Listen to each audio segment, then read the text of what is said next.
All right, that sounds great. Okay, settle down, everybody. Welcome to the Ballistic Report. I'm your town host, Ike Moore, and this is the show where we break down pop culture. And if you are listening to this right now, that means that this episode has been successfully uploaded on YouTube as opposed to my last two entries.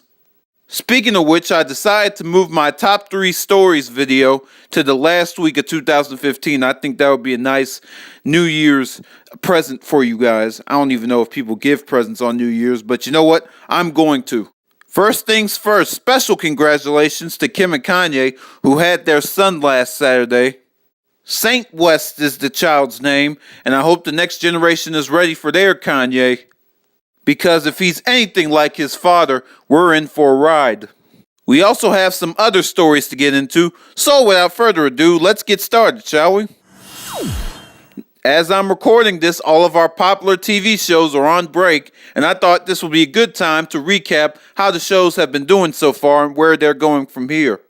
Don't worry, there won't be any major spoilers. I might give things away here and there, but nothing that'll ruin the show for you. Even though if you haven't seen Empire at this point, something's wrong with you mentally. Well, let me just say the writing of this show has gone up tremendously over the last few weeks. While I'm always a fan of this show, I will admit that a few of the episodes early on this season seem to have lost their spark of what made the first season very good. But with a few plot twists and reintroductions of characters, it looks like this show, with the second half of their season coming up, is headed into the right direction, and I can't wait. Even though it grinds my gears that we have to wait until March to see a new episode. I mean, come on, guys at Fox, don't you have any brains? Well, anyway, on to the next show. Rosewood has also been a decent surprise for me. Even though I am a fan of Morris Chestnut, when the show first started, I didn't know what to expect.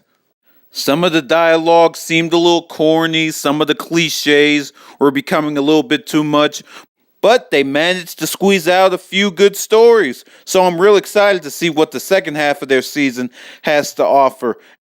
Unfortunately, not every show is going in the right direction. Now, I will admit, when the new Muppet Show started, and everybody was talking about, oh, the show has changed, their character traits are different, I said that maybe this is a step into the right direction. Maybe they're taking it to places we haven't seen before. But with half of the season done, the only place we've been taken to is Boring Island. While the show's not bad by any means, it's just boring, it's dull. Nothing screams, please watch me on your DVR. And it's with those reasons that I don't suspect it to go into next fall. I think it's going to get canceled during the second half of their season. But I've been wrong before, so we'll see what happens. But I couldn't end this episode without telling you guys about this special that aired last week. NBC aired The Wiz Live, a live version of the classic musical. And I don't use this word a lot, guys, but this was absolutely remarkable. I was just in amazement of everything that I saw during this show. The sets were remarkable, the costuming was gorgeous, and the performances, oh, don't get me started on the performances. We had an all-star cast: Queen Latifah, Amber Riley, Uzo Aduba, Mary J. Blige, Neo, Elijah Kelly, but I have to say, my favorite character throughout the entire show was David Alan Grier as the Cowardly Lion. I'm sure I mentioned it before on this show, but I absolutely love David Alan Grier. I think that he's underrated and he should get more credit than he does. He absolutely killed this role. And I'm sure that costume is hot and weighs about 100 pounds, so you gotta give it to the guy dancing and singing along with the rest of the cast.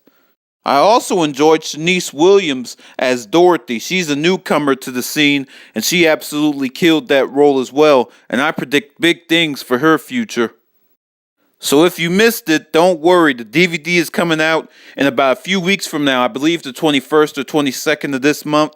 Please pick it up, it is a treat you will enjoy. And that will do it for another edition of the Ballistic Report. I hope you guys enjoyed it. Remember, all of my social media outlets are in the description box below. We still have a few weeks to get 50 subscribers. I know you're out there, 6 people that I need. I know you're out there. Come subscribe to my channel. Until next week, I've been your talented host, Ike Moore, reminding you it's okay to be ballistic as long as it's done responsibly. Good night, Internet.